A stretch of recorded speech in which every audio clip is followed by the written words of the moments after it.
जय हिंद साथियों, हमारे इस चैनल में आप सबों का स्वागत है। तो आप जितने दर्शक देख रहे हैं, जितने स्टूडेंट देख रहे हैं, सब जो है इस प्लेटफॉर्म से जुड़ जाइए और अपने जो है बिहार बोर्ड के गाइडेंस और तैयारी को पूर्ण रूप से पूरा कीजिए और हमारे साथ जुड़े रहें। चलिए अब देखते हैं आगे की ओर।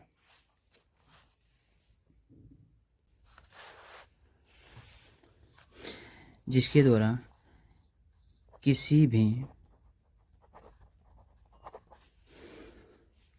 जीव अथवा पेड़ पौधा को सुरक्षित किया जा सके उसे क्या कहते हैं? जैव प्रक्रम कहते हैं। जैसे में अगर हम उठा लेते हैं तो जैसे में क्या चीज़ हो जाएगा? जैसे में चिड़ियाघर,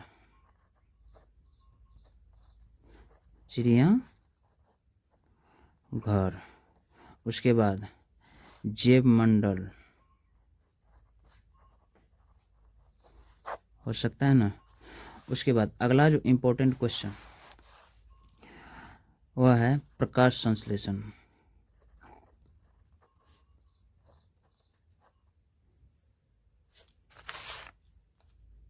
प्रकाश संश्लेषण का मतलब होता है, प्रकाश मतलब क्या होता है? रोशनी। संश्लेषण मतलब क्रिया नहीं, संश्लेषण मतलब उसे अवशोषित करना। संश्लेषण मतलब क्या होता है? अवशोषित करना। मतलब उसे हम अवशोषित कर रहे हैं किसके द्वारा? तो जैसे अभी हम कह सकते हैं कि हवा को हम क्या करते हैं? अवशोषित करते हैं। ऑक्सीजन को क्या करते हैं? अवशोषित करते हैं। ऑक्सीजन लेते हैं और कार्बन डाइऑक्साइड को क्या करते हैं? छोड़ते हैं। तो यह हो जाएगा कौन चीज? संश्लेषण। संश्लेषण को क्या कहेंगे? कि मतलब लेना। क्या कहेंगे? लेना। संश्लेषित मतलब क्या होता है? लेना। किसी भी शोषण को हो, संश्लेषण को, सब चीज क्या होता है? लेना। मतलब अंदर में अवशोषित कर रहा है तो उसको क्या कहेंगे? लेना, संश्लेषण। इसमें जो संश्लेषण का मतलब यही हो गया सीधा सीधी में कि जिस प्रक्रिया के द्वारा पेड़ पौधा उसको क्या करते हैं? ये प्रकाश के माध्यम से जो अपना जो भोजन बनाते हैं उसे क्या कहेंगे? प्रकाश संश्लेषण। जिसमें जो है कार्बनिक और अकार्बनिक पदार्थों को क्या करते हैं? संश्लेषित करते हैं, जिसको ग्लूकोज में बदल करके उसको जो क्या करते हैं? अपना भोजन के रूप में हर एक तना और पौधा में पहुंचाते हैं उसको, और हर एक अंग को हरे बनाने में मदद करते हैं। और जो सबसे प्रमुख होता है प्रकाश संश्लेषण में वह कौन चीज होता है? सबसे प्रमुख CO2 होता है कि नहीं होता? CO2। उसके बाद H2O। H2O का मतलब क्या होता है? जल। H2O का जल। तो CO2 H2O ये दोनों का जो जब मिश्रण होगा तो दोनों मिश्रण करके यह क्या बनाएगा? यह दोनों मिश्रण करके ग्लूकोज बनाता है। फिर वह ग्लूकोज बना करके अपने अंदर में उसको जो क्रिया विधि करके, जैसे मानव भोजन को पचा करके जो मलमूत्र के रूप में बाहर निकालते हैं, उसी प्रकार से यह अपने अंदर ग्लूकोज को पचा करके उसको क्या करते हैं? ऑक्सीजन के रूप में उत्सर्जित करते हैं। यही चीज़ हो गया। इसमें जो जैसे किताब के रूप में अगर देखा जाए तो कहता है कि अस्थिरीकरण के द्वारा क्या करता है? जो कार्बनिक अणुओं को अपने अंदर अवशोषित करता है। तो अस्थिरीकरण मतलब होता है कि धीरे धीरे से काम करता है। इस तरह से हम कह सकते हैं कि प्रकाश संश्लेषण जब पादप सूर्य प्रकाश की उपस्थिति में अस्थिरीकरण द्वारा अपने कोशिकाओं से जब भोजन बनाते हैं तो उसे हम क्या कहते हैं? प्रकाश संश्लेषण कहते हैं। प्रकाश संश्लेषण का जो है एक उसका जो केमिकल फॉर्मूला है वो कौन चीज़ है? 6CO2 plus 12H2O। यह जो है कार्बन डाइऑक्साइड और ये कौन सी है, जल है कि नहीं, carbon dioxide CO2, carbon dioxide ये जल। मतलब 6 किया क्या, 6 जो लिया है कार्बन डाइऑक्साइड और दुगुना मात्रा में क्या लिया है, जल। मतलब दुगुना मात्रा में जल लेकर के इसे अभिक्रिया करके इसको जो बनाया है कौन चीज के रूप में, C6H12O6 प्लस 6O2 प्लस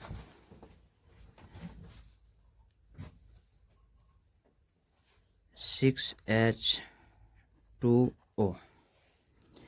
ये हो गया प्रकाश संश्लेषण के रासायनिक फार्मूला। ये जो है ये ग्लूकोज का फार्मूला होता है C6H12O6। कौन चीज़ का, ग्लूकोज। ग्लूकोज का फार्मूला बहुत ही इंपॉर्टेंट है, इसमें VVI कर देना, बहुत ही इंपॉर्टेंट, क्योंकि केमिस्ट्री से लेकर के बायोलॉजी में हर एक चीज़ में यह क्वेश्चन उठा देते हैं कि ये ग्लूकोज का फार्मूला क्या होता है, C6H12O6। C6H12O6 कितना होता है, C6H12O6। अब देखो कार्बन तो छोट हो लिया यहाँ अभिक्रिया में, केमिस्ट्री में तो पढ़ा हुआ। उसके बाद यहाँ पर ऑक्सीजन कितना लिया, ये जल 12, इसको अभिक्रिया करके अब फिर ये जो है O2 किसका होता है, ऑक्सीजन को अलग कर दिया, ग्लूकोज। देखो अब यहाँ से जो शुरू होता है सबसे पहले ये है कौन चीज कि मानव का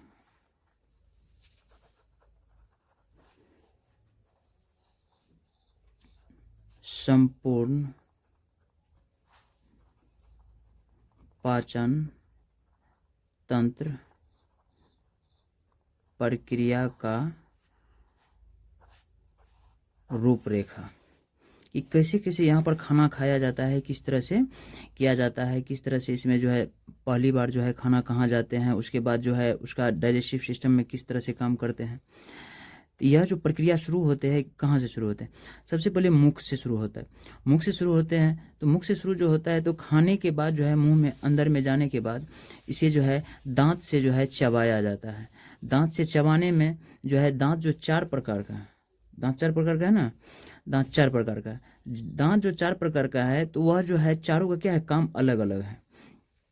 एक है कतरना, दूसरा है पीसना, तीसरा है चबाना, वह जो क्या है सब काम करता है। उसके बाद जो है यहाँ से जो है लार ग्रंथि जो है, लार ग्रंथि क्या करता है, यहाँ से लार भेज करके उसको जो है यहाँ पर लिपटाने में, उस भोजन को जो है मिलाने में मदद करता है, जिससे वह भोजन क्या होता है, गीला हो जाता है। और यहाँ से जो है गीला हो करके, यहाँ मुख से मिल करके गीला हो करके यहाँ कहाँ आ जाते हैं, यहाँ पर कंठ के होते हुए, यहाँ ग्रास नली के होते हुए सीधा कहाँ आ जाते हैं, यहाँ से जो आते हैं तो यहाँ पर जो है कंठ में जो है 2 छिद्र पाए जाते हैं। यहाँ पर यहीं पर जो है एक एपिग्लोटिस होता है जो नाक से जो जुड़े होते हैं, यहाँ पर नाक से जुड़े होते हैं, यहाँ सांस लेने में मदद करते हैं। यहीं पर एपिग्लोटिस जो होता है, एपिग्लोटिस सांस लेने के दौरान जो है वह जो है मुंह को बंद कर देते हैं, मुंह वाले द्वार को, और जो है सांस नहीं लेने के दौरान जब खाना खाते हैं तो ये क्या करते हैं, नाक के जो है द्वार को बंद कर देते हैं।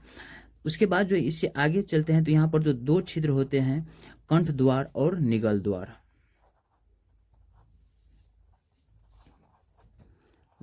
और निगल द्वार।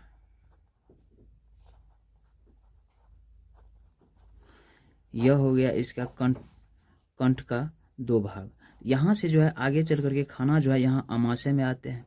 आमाशय में आने के बाद यहाँ जब आमाशय में आ जाते हैं तो यहाँ पर इसका जो है डाइजेस्टिव का जो है जो क्रिया शुरू होता है।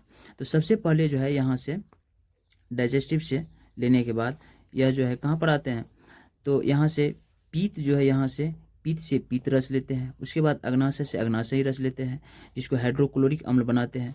उसके बाद जो है यहाँ से अमाशय में जब इस खाना का पूरा प्रक्रिया प्रोसेस शुरू हो जाता है तो यहाँ से जो है तब आते हैं कहाँ से, छोटी आंत में। यहाँ से जैसे छोटी आंत में यह प्रवेश करता है, यहाँ से जैसे छोटी आंत में प्रवेश करेगा तो यहाँ पर जो पूरे छोटी आंत में प्रोसेस होकर के क्रमांकुचन और संकुचन के द्वारा जो है भोजन का पाचन क्रिया हो करके उसके बाद जो है जब पूरे समाप्त हो जाते हैं पाचन की क्रिया तो यहाँ से आ करके यह जुड़ करके यहीं से बड़ी आंत के साथ यह क्या होता है, जुड़ जाते हैं। अब बड़ी आंत के साथ जुड़ने के बाद यह जो है इस प्रक्रिया के द्वारा यहाँ से सीधे आ करके यहाँ से मल द्वार के द्वारा सीधा बाहर निकल जाते हैं। लेकिन यहाँ पर जो है दो चीज़ जो है, जैसे कोलोन है, कोलोन ये जो है बड़ी आंत का जो भाग होता है बीच वाला भाग उसको क्या बोलते हैं, कोलोन बोलते हैं। इसमें भी छोटी आंत को भी 3 भागों में बांटा गया है, वो डिटेल्स में जब पढ़ाया होगा तो उसमें बताया होगा कि इसको 3 भागों में कौन कौन सब है। 3 भाग, जैसे शुरू वाला भाग को ग्रसनी, उसके बाद बीच वाले भाग को जेजुनम, अंतिम वाले भाग को क्या कहते हैं, इलियम। इस भाग में बांटा गया होगा, तो इस भाग को भी बांटा गया। उसके बाद यहाँ छोटी आंत जो होता है यहीं पर सारा प्रोसेस होकर के इसका ख़त्म होता है। उसके बाद ये जो डायफ्राम है, डायफ्राम का काम होता है कि जो फेफड़ा जो होता है उसमें सांस लेने के बाद जो है फुलाने का और उसे जो है चिपकाने का काम करते हैं। जो ट्रेकिया है, ट्रेकिया में देखा होगा कि जो सांस लेने का जो काम करता है, जो सटने नहीं देता है दोनों नली को, जो सट चिपक नहीं जाए, इस कारण से इसमें जो है एक पाइप की तरह रचना होता है जो कभी चिपकता नहीं है, यह ट्रेकिया वाला। और यहाँ से यह 2 द्वार होते हैं, जो एक हवा जाने के लिए और एक होता है खाना जाने के लिए। उसके बाद यह पूरा प्रक्रिया जो है पूर्ण करके यह अपना प्रक्रिया ख़त्म करके नीचे निकाल देता है। हाँ, और समझ दिक्कत। और अगर कतो दिक्कत हो तो देख ले, लार ग्रंथि से एहि पर से की करे छे, लार ग्रंथि से एक लार से साने छे खाना के। ओहिके बाद खाना जब मिल जाए छे तो मिले के बाद जैसे एकरा की करे छे मिला के आ वो अपना जे की करे छे अंदर दबावे छे, तो निगल द्वार के द्वारा की करे छे ई अमाशय में लावे छे। अमाशय में भेजे के बाद जैसे सीधा की करे छे, सीधा नैन के रख दे छे जगह पर। अब एते काम से अमाशय में एकरा जे छे सारा केमिकल के मिक्सर करके ओकरा जे छे डिकम्पोज केने पूरा तरह से एकरा गले नहीं छे। ओकरा जब पूरा तरह से पीस के बर्बाद कए दे छे तब एक बाद की आवे छे, त ओहि के बाद ई भेजे कोन जगह पर, छोटी आंत में। छोटी आंत में भेजे के बाद जे छे ई क्रमांकुचन संकुचन जो फैले छे सटके छे, हाँ वो मिलबे के काम करे छे। और वह छोटी आंत में जे छे बीच में जे रहे छे एक उंगली नुमा उठल रचना रहे छे, जेकरा की कहल जाय छे, ओकरा कहल जाय छे रसांगुल। एहि के रसांगुल के द्वारा की होइ छे तो ओकर जे छे अवशोषण होइ छे, भोजन के अवशोषण है के बाद जे छे उनके जे शरीर में जे जितना डाइजेस्टिव जे प्रोटीन है छे, कार्बोहाइड्रेट है, ग्लूकोज रहे छे, जे विटामिन है छे, जे आयोडीन है छे, सब की करे छे स्वयं के वो जे छे ब्लड में भेज दे छे। ब्लड सर्कुलेट क्या के पाचन क्रिया क्या के ओकरा की करे छे पूरा ब्लड पूरा बॉडी में की एनर्जी के रूप में प्रदान करे छे। ओके बाद पित्त के काम छिए कि खाना पचबे के लिए जो पित्त रस जी के काम करना है। और जे ब्लड के जे सबसे कचरा वाला चीज है छे तो कते जमा है छे, पित्त में ही जमा। ताके बाद अमाशय में, अमाशय कौन चीज के लिए फेमस है, भोजन के जमा करे के लिए, स्टोर रूम, हाँ यहीं पर जमा होता है। उसके बाद ग्रास नली, ग्रास नली है ग्रहण करने वाली नली, क्या बोलते हैं, ग्रास नली। अमाशय, अग्नाशय से अग्नाशय रस निकलता है। उसके बाद पिल्हा जो होता है, पिल्हा जिसको बोलते हैं देहाती भाषा में कौन सी, देखो अब यहाँ पर कह रहा है कि वृक्क सहायता करता है। वृक्क कौन चीज के लिए सहायक होता है, जन्म। वृक्क जो होता है, वृक्क मतलब होता है किडनी। किडनी मतलब क्या करता है, फिल्ट्रेट करता है, जो मूत्र को फिल्ट्रेट करता है। इसका मतलब है कि वह जो उत्सर्जन क्या करता है, किस चीज़ में प्रदान करता है, सहायता प्रदान करता है, उत्सर्जन में। मूत्र उत्सर्जन में क्या करता है, सहायता करता है। उसके बाद प्रकाश संश्लेषण होता है। प्रकाश संश्लेषण कब होता है, यहाँ पर ऑप्शन है सुबह शाम, केवल दिन में, दिन रात, केवल रात में। कहाँ पर होगा, केवल दिन में। अब सूर्य उदय कब होता है, दिन में होता है कि रात में होता है, दिन में, तो केवल दिन में। उसके बाद यहाँ पर जो है सिनेप्टिक नर्व्स पाया जाता है। सिनेप्टिक नर्व्स कहाँ पाया जाता है, तो सिनेप्टिक नर्व्स जो पाया जाता है बताए होंगे कि डिटेल्स में जब पढ़ाए होंगे तो न्यूरॉन नेफ्रॉन वाला में, उसमें क्या होगा, न्यूरॉन में, कौन चीज़ में, न्यूरॉन में।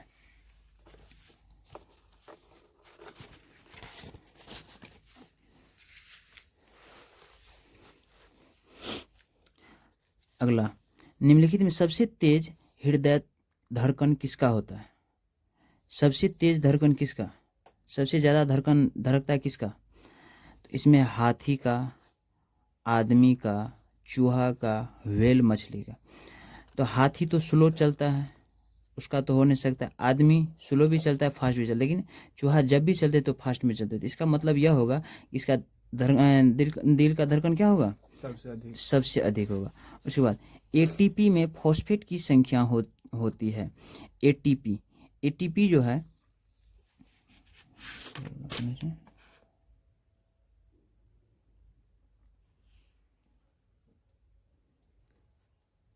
एटीपी फॉस्फेट 3,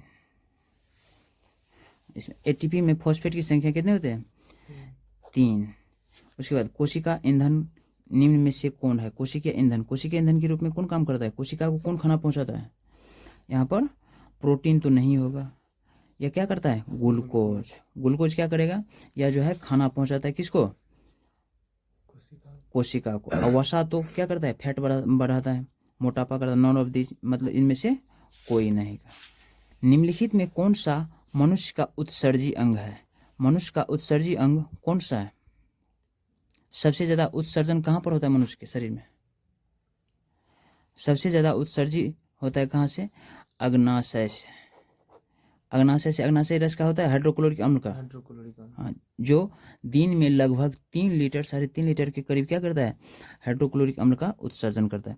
सबसे छोटी अंतःस्रावी ग्रंथि होती है। सबसे छोटा जो अंतःस्रावी, शरीर के अंदर में जो सबसे छोटा जो ग्रंथि होता है उसको क्या बोलते हैं, अब सबसे छोटा अंतःस्रावी ग्रंथि होती है। इसको पीनियल भी बोलते हैं, मास्टर ग्रंथि भी बोलते हैं, और कौन चीज़, पिट्यूटरी ग्रंथि भी बोलते हैं। क्योंकि यहाँ से जो सबसे मुख्य हार्मोन होता है बॉडी के बढ़ाने वाला, बॉडी को घटाने वाला, या बॉडी को जो ग्रोथ करने वाले होते हैं और त्वचा ग्रोथ करने वाले होते हैं, सभी हार्मोन जो है यहीं से क्या होता है, रिलीज होते हैं। जिस कारण से इसे क्या बोलते हैं, मास्टर ग्रंथि। और माइंड को कंट्रोल करने के लिए इसी से क्या होता है, हार्मोन रिलीज होते हैं। उसके बाद है कि बाघ उपभोक्ता है। सबसे अंतिम वाला चैप्टर में, उपभोक्ता वाला में, पहला उपभोक्ता कौन होता है, जो घास, प्रथम उपभोक्ता प्रथम पोषी स्तर। उसके बाद द्वितीय पोषी स्तर में जो उसको खाता है, घास को खाने वाले को क्या बोलते हैं, द्वितीय पोषी स्तर, जैसे बकरी हो गया। तृतीय पोषी स्तर जो बकरी को खाने वाला है, कौन खाता है, बकरी को कौन खाता है, बाघ उसमें पूछ रहा, बाघ उपभोक्ता है, किसको खाता है, बकरी को। तो इसका मतलब क्या हो जाएगा, तृतीय पोषी स्तर का है। उसके बाद मानव का उद्भव स्थान है। मानव का सबसे उद्भव स्थान जो है, सबसे मतलब कि मानव जो कहाँ से उत्पत्ति हुआ था, मानव का जो कहाँ से सबसे ज़्यादा अवशेष मिला है, तो सबसे ज़्यादा जो अवशेष उसका मिलता है तो वह मिलता है कहाँ से, अफ्रीका से। कहाँ से, अफ्रीका से। उसके बाद है क्रमांकुचन गति पाई जाती है। क्रमांकुचन संकुचन जो होता है, जो कहाँ पर होता है, छोटी आंत में। सबसे पहले कहाँ पर होता है, क्रमांकुचन गति पाई जाती है, तो सबसे पहले कहाँ पर होता है, ग्रास नली में। ग्रास नली में यहाँ से जब खाना खाते हैं तो क्या होता है, खुला परिवहन तंत्र पाया जाता है। खुला परिवहन तंत्र मतलब कि किसमें जो है पूरा चारों साइड से जो है उसमें ये परिवहन होता है, उसमें जो है ऑक्सीजन का जो है समावेश होता है, सांस लेते हैं। कौन इसमें से जीव है, कबूतर है, तितली है, कि मनुष्य है, कि बिल्ली है, कौन है, खुले में सांस लेते हैं, पूरा कहीं से भी सांस ले सकता है। कौन से होगा, इसमें होगा तितली, वो कहीं से भी, क्योंकि उसके ऊपर में क्या होता है, ट्रेकिया होते हैं। ट्रेकिया होते हैं पूरे शरीर में, तिलचट्टा में, उसके बाद तितली में, जो टीडा वगैरह होता है सब में क्या होता है, सब में ट्रेकिया पाए जाते हैं। उसके बाद रक्त में ऑक्सीजन का वाहक होता है, रक्त को जो है ऑक्सीजन को जो ले जाता है, रक्त में पूरा आर पार ले जाते हैं एक जगह से दूसरी जगह तक। ऑक्सीकृत ब्लड को जो फेफड़े से ले जाते हैं, अनऑक्सीकृत को फिर से जो लाते हैं यहाँ पर फेफड़े में, और वहाँ से जो है कार्बन डाइऑक्साइड को जो बाहर निकालते हैं, उसको वह कौन काम कराता है? जो ट्रैक्टर का काम करता है, ढोने का काम करता है, ले जाने का, ले आने का। जो ऑटो का काम करेगा, बस का काम करेगा, वह कौन चीज़ होगा इसमें? हीमोग्लोबिन, जो ले जाने का, ले आने का काम करता है। उसके बाद प्रकाश संश्लेषण के लिए दृश्य प्रकाश स्पेक्ट्रम का सबसे प्रभावी रंग है, सबसे प्रभावी रंग है। मतलब कि स्पेक्ट्रम जो बनता है जो देखने के लिए, तो उसमें सबसे प्रभावी रंग, सबसे हार्ड रंग किस कलर का होता है? लाल। सबसे हार्ड कलर लाल कलर का, क्योंकि इसका कम विचलन भी होता है और इसका जो होता है सबसे अधिक तरंग दैर्घ्य भी होते हैं। उसके बाद मानव में ऑटोसोम की जोड़ियों की संख्या होती है। मानव में ऑटोसोम की जोड़ी की संख्या कितनी होती है? 23 जोड़ी ने 23 जोड़ी तो क्रोमोसोम होते हैं टोटल, लेकिन 22 ऑटोसोम होते हैं। 22 ऑटोसोम होते हैं कि ये जो है मेल में भी 22 होते हैं और फीमेल में भी 22 होते हैं। लेकिन एक जो होते हैं, एक जोड़ा ये वाला जो होते हैं, एक जोड़ा फीमेल में, एक जोड़ा मेल में, यह जो होते हैं भिन्न होते हैं दोनों से। ये दोनों वाला जो भिन्न होते हैं, यही एक जुड़ करके 22 है, एक जोड़ देते हैं तो 23 जोड़ा जो हो जाता है, तो 23 दूना 46 पूरा हो जाता है। इस कारण से इसमें 46 होता है। लेकिन 22 होता है ऑटोसोम, जो मेल और फीमेल में दोनों में इक्वल होते हैं, और यह इसमें चेंजेस नहीं आते हैं, बल्कि एक जो क्रोमोसोम होते हैं उसमें क्या होते हैं? चेंज आते रहते हैं। समझ गया ना?